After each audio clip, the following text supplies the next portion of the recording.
Welcome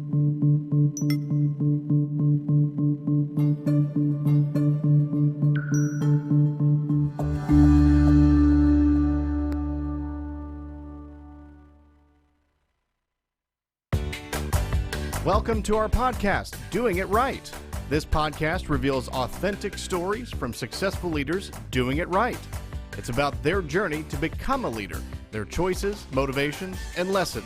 In essence, how they built successful personal brands. Your host is Valerie Sokolowski, author of 8 leadership books and nationally known as an authority on executive presence and personal branding. Let's get started. Here's Valerie.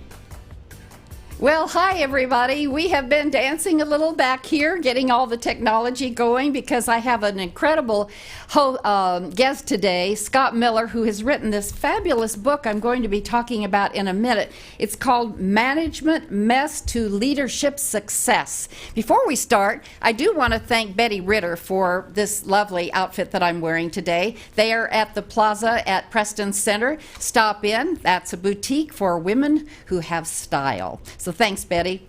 Scott, welcome today from Utah. I think it must be cooler there than it is here, right? Valerie, welcome. You look fabulous, by the way. Clearly you have style. Thank you. And it is. It's a nice summer in Utah. It's in the 80s, early 90s, but no humidity, so it's why I moved here. Oh, okay. I think that's good. I'll come and visit sometime, Scott. Well, when I talked to you earlier about this book, I was absolutely intrigued for a couple of reasons. One, Scott, is that you are so transparent. This book is a lot about failures, your failures. So I know you just had to write this book because it is your story. I'm curious, though, how you had the guts, really, to write so, I guess the word would be vulnerably in this book. How did this happen?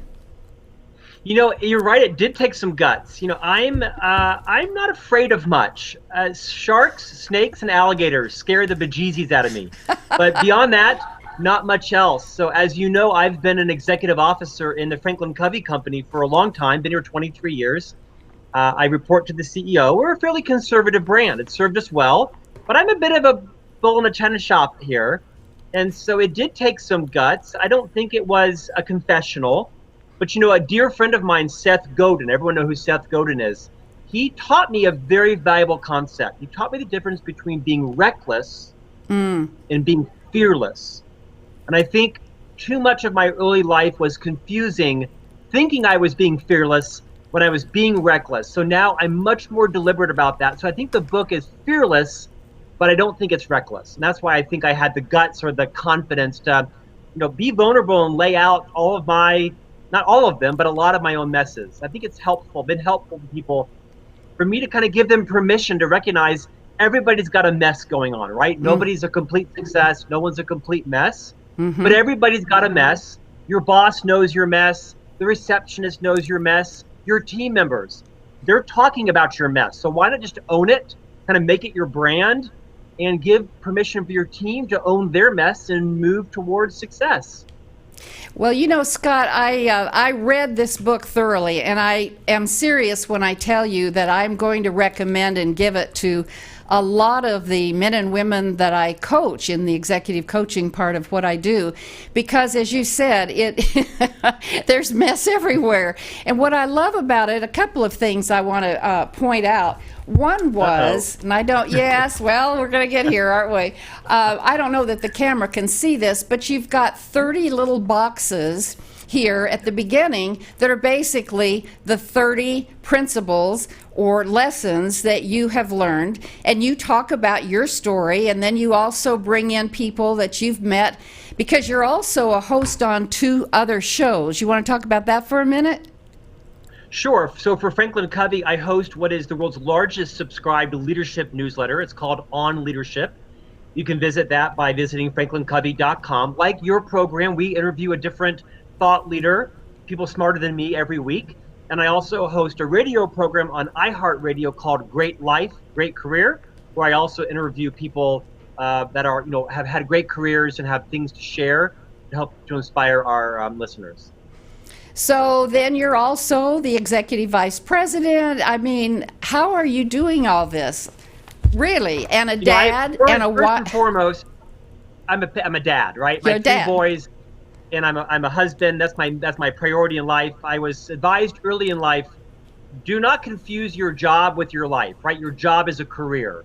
Your career is not your life. Right? So I'm very deliberate on my roles in life. Number one are provider to my family, spouse, parent, and then the rest of the remaining hours of the day all go towards hopefully helping others through my role and my writing and speaking.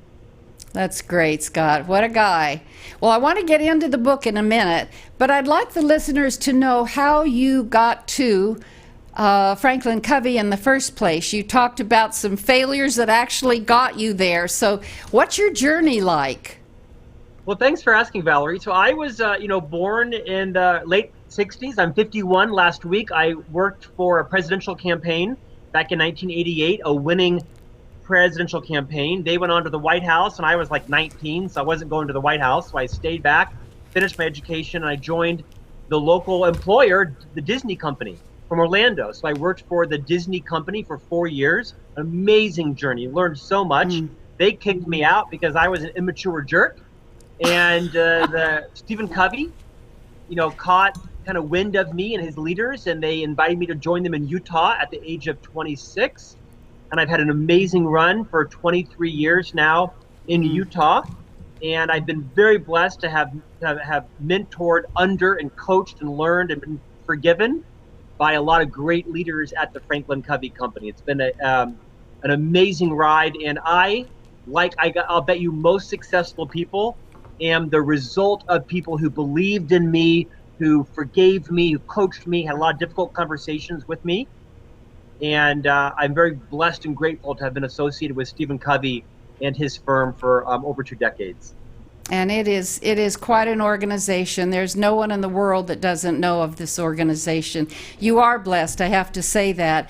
And you talk about being mentored and having some things that happen to you by and being given for some of them. One of them was a story about when you were, and it's in the book here, about gossiping and what is not too cool about that and how it bit you in the So Right. The president comes in and something happened I want you to tell us about that landed you in a big red chair, and I bet that was a hot discussion. So you tell us about that.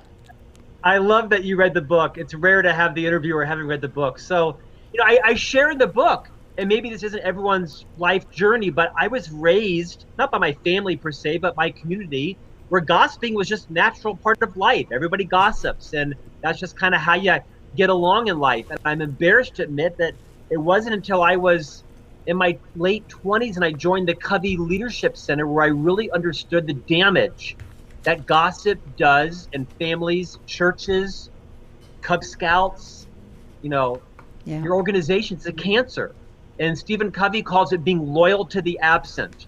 And it's really profoundly changed the way I treat people, I manage my brand, that you are loyal to those who are absent. You do not speak about anybody differently from when they are absent as opposed to when they are present in front of you. And the story I share is when I was first promoted fairly significantly to be the general manager of our central region in Chicago.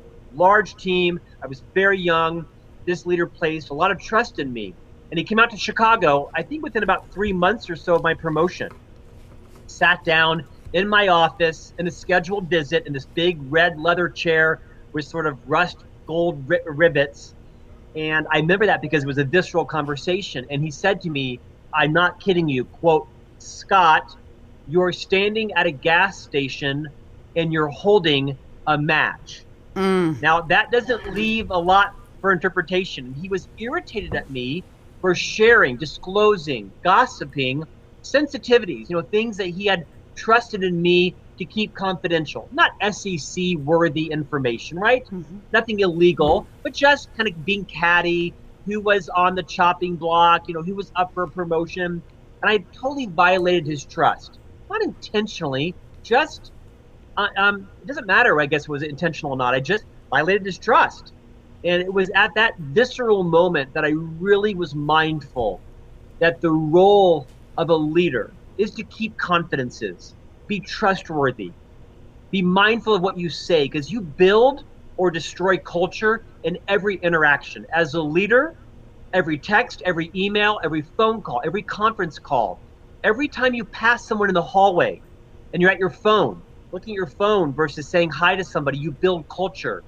And as a leader, if you want to stop the water cooler gossip, the backbiting, all the innuendo, you have to model that you do not speak about people any differently when they are out of the room than when they are in the room. And that is a high standard, Valerie.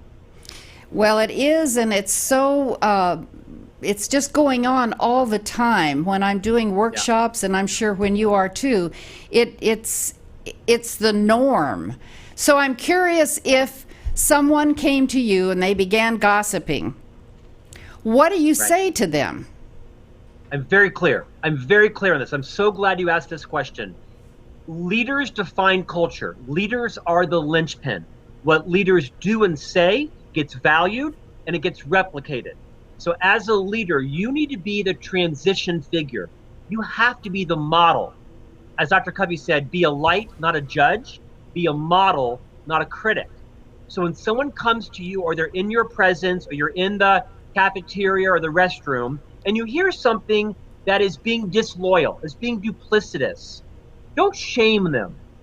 Don't even shut them down. Just, you might say, I'll bet you if Valerie heard that, probably would hurt her feelings. And I'll bet there's more facts to that story. I'm going to suspend judgment and ask her myself. Or, you know what? I'm actually going to not participate in that. I'll bet you there's more to that than just meets the eye. There's ways to profoundly but gently pivot the conversation that doesn't leave anybody blacklisted or shamed. Practice it. Come up with what is your line without eviscerating the person. There's lots of delicate, diplomatic ways to lift the other person to the same level. And pretty soon, when people realize that as the leader, you won't tolerate that, you will one by one change the culture. You can change the culture in a week, in a meeting, by simply announcing, I've noticed in our organization, we're a little bit too free with how rapidly we will take someone down, prejudge someone, assume bad intent. You know what? Let's set a new standard starting today. Let's assume good intent in everyone. Let's extend trust to people when maybe they don't even deserve it. Let's make sure that from now on, let's talk about everyone. And I want you to hold me to the same standard. Let's talk about them when they are absent as if they were present. We're going to slip up. We're going to fall down. But let's set a new standard for our team, our division, our platform, our organization. Be a light, not a judge. Be a model, not a critic. Beautifully said, Scott. And all throughout the book, the thing that I appreciated was at the end of each one, you end it with from mess to success, and you kind of summarize it. And then the other thing that I really like are these cards that come with the book. And you can take one a day. You can just pick one, I assume, and say to yourself, I'm going to practice this one, and I can read on the back what it's about. And it's just a reminder. We need reminders on this. I have one final question I want to ask you as a fellow author. Does writing energize you or drain you? I speak a lot publicly, and I write a lot. I'm a columnist for Inc. magazine. I write a blog for our company every week. I have 3 books in work right now. I don't think I'm a natural writer. I think writing helps me to organize my thoughts in a way that allows me to speak more influential, more credibly. So I don't know if it infuses me or depletes me. I think what it does for me is it allows me to speak more persuasively, authentically, because sometimes I say things kind of out of order. And you may not know this, but I'm a stutterer. I have a fairly pronounced stutter.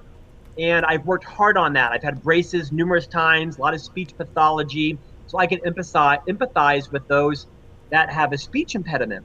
So I think writing, believe it or not, allows me to speak more eloquently because it helps me gather my thoughts in a sequential way and allows me to, I think, speak with better power from the stage. So thanks for asking. That's another mess that I confess, I think, in the book. I wrote the book, Valerie, to be vulnerable. I think leadership books are too often too clean. They're too academic. They end up all nicely wrapped up in a bow.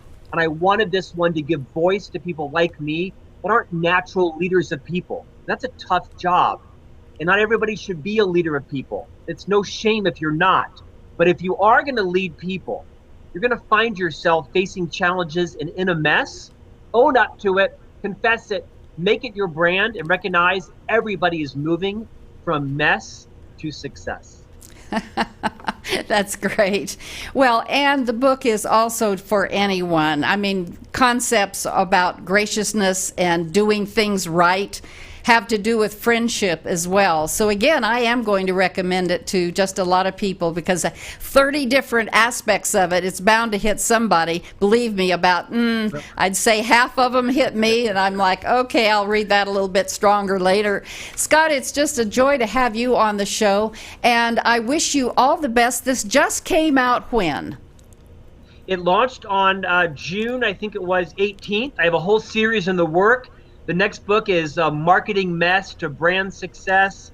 There's a book around sales, communication, parenting. There's a whole series coming out, about 2 a year for the next 5 or 6 years. So look for the whole Mess to Success series to hopefully sweep the country by storm. It's actually doing very well in Poland and Germany, of all places, right now, too. So I think everybody's got a mess in their life. In Poland. Well, Sokolowski, we think is Polish, so how about that? I know. Wish you all the best, and I'm going to stay in touch with you. Maybe I can come up with a series. I think that's brilliant. Good marketing ploy, Scott. All the best to you, and keep doing your magic and be vulnerable. That's the other aspect that leaders need so to be today. This aspect or thought about, well, I'm the leader and I don't want to mix personal life with work life and I just tell them this much. Baloney. Just be real. That's what the show is about. Be authentic. So thank you so much for being on the show today. Thank you, Valerie. Your positivity is contagious. Keep going, girl. Thank you. And for those of you who tuned in today, I want to tell you that if you would go into the podcast or onto YouTube, I really want you to subscribe and to share. We are really upping the numbers, and I'm so proud that they're getting bigger and bigger. And if there's anything I can help you individually with in exuding your brand and showing up with presence, just email me, Valerie@ValerieandCompany.com. That's Valerie@ValerieandCompany.com. Or just make a comment to me. Say hi. Until next time, stay authentic. Bye. Thanks for listening. To receive Valerie's voice, free monthly leadership tips, and to learn more about her leadership programs and coaching, visit her website, ValerieandCompany.com. Next week, we'll be here again to inspire, engage, and equip you with teachable points of view from successful leaders who have been doing it right. Until then, lead authentically.